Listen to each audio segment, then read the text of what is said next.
Have you heard about this one? Incredible story. A high school volleyball team captain making headlines up in New England. Many in her hometown believe her school is punishing her for doing the absolutely right thing. Erin Cox, who, by the way, is my new hero, got a text from a friend who was at a party and was too drunk to drive herself home. So Erin did the right thing. She picked her up. Bad timing, though, because when Erin got there, the party was busted by cops, and the school punished Erin, banning her from the last 5 volleyball games of the season. Bad school, bad, sparking outrage. They're so worried about being so PC that they go totally overboard, and it makes no sense, and they're not looking at any individuals. Seems to me she was doing the right thing. She saved somebody's life, probably. That's what they don't think about.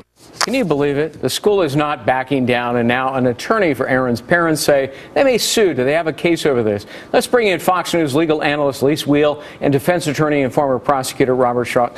You know, Lise, you and I have daughters, and right. I would be so proud of Erin Cox for going there and trying to get the other girls out of there, getting out of helping a dangerous situation. Exactly. Getting them out. She's a hero. I agree. She should get a medal, not be. I mean, this is really very upsetting. And yes, does she have a case? Absolutely. What do you think, Robert? School. Does she have a case? Yes, I think they can bring a case, but the question is the success of the case. Actually, Massachusetts Judicial Supreme Court handled a case similar to this in 2009 where they said there is no 14th Amendment constitutional right to play high school sports. Right. See, I was trying to think through what kind of a case can you bring? Emotional distress? Exactly. I mean, but still, that's a Greg, push, the fact isn't that it? Well, no, we're all lawyers here, so we can push. That's what we do. But the fact that we're talking about her now, she's being part of the national media, emotional distress. Absolutely, she has a case. Here's what Erin said. Let's put this up on the screen. And again, you know, America loves Erin, and we do too. I felt like going to get her was the right thing to do, saving her from getting in the car when she was intoxicated and hurt herself, or getting in the car with somebody else who was drinking. I'd give her a ride home. Erin is so fantastic. I have 2 daughters, and we teach them to do this. Safe rides, they call it in our neighborhood, Greg. They call them safe rides. Our daughter's the same age. Safe rides. You call a safe ride, whether it's from an Erin or whether it's from Safe Rides, the organization. You call because you're trying to be smart and not get into a car and not get yourself hurt. My biggest problem is the school administrators. Who are these people, and who are the lawyers advising these people? They're knuckleheads. The 3 of us can sit here and say there is time for lawyers to get involved to help people, and that's what needs to happen to help this girl. These lawyers are sitting here telling him, hide behind this rule. The rule is possession, consumption, or distribution. She did none of those things. The police officer said it. Every person who was there said it. It's just... And in fact, here's the police officer.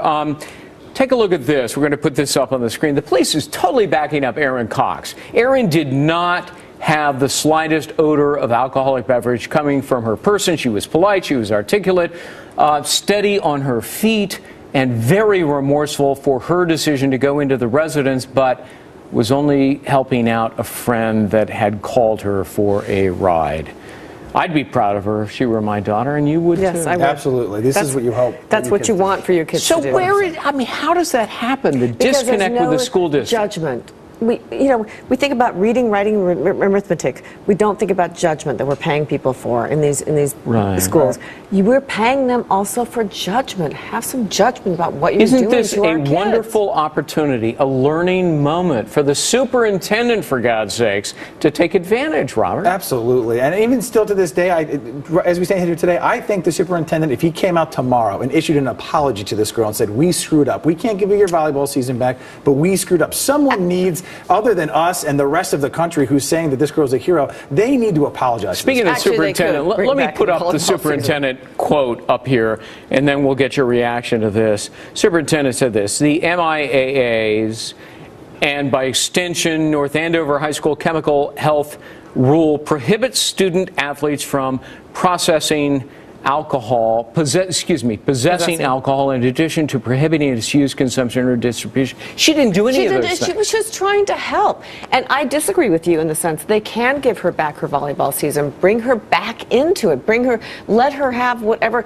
get her into the next season, whatever it is, make it up to her. Right, I agree with you. Obviously, they can't give her the games that she's already missed. Right. But I mean, obviously, to do something for this girl, to make her know that every single parent hopes that their kid grows up and makes the decisions Do the that she same made. thing. Right. But when you look at what the superintendent is saying, put it back up on the screen if you would, Christine. She didn't do any of the things that the policy prohibits, right? Right. It's guilty by association. So where is she? Yeah, guilt by association. But actually, there was an article in the Boston Globe, which is up near there, this weekend that ran, and it said that if you actually read further into the rule, it says we will not get you in trouble if it's guilty by association. So clearly, the superintendent, the school district, the lawyers advising them, they didn't read it. They clearly didn't read it. They didn't read their own policy. So can we all agree the message here is ignore these superintendents and teachers and so forth and follow what Erin did? Yes, but just the little but there is kids, our kids' generation, 16, 17, that's really scary for them. If they look at Erin, she's going to get expelled or not. No. What should I do the next time? Should I not go pick up the kids? This is a deterrent for doing the right thing, and that is an absolute shame. Erin Cox is a real hero. Absolutely. Thanks so much. Robert and Lise, thanks very much. That's it for us. I'm Greg Jarrett. A Healthy You with Carol Alt coming up next. Bye-bye.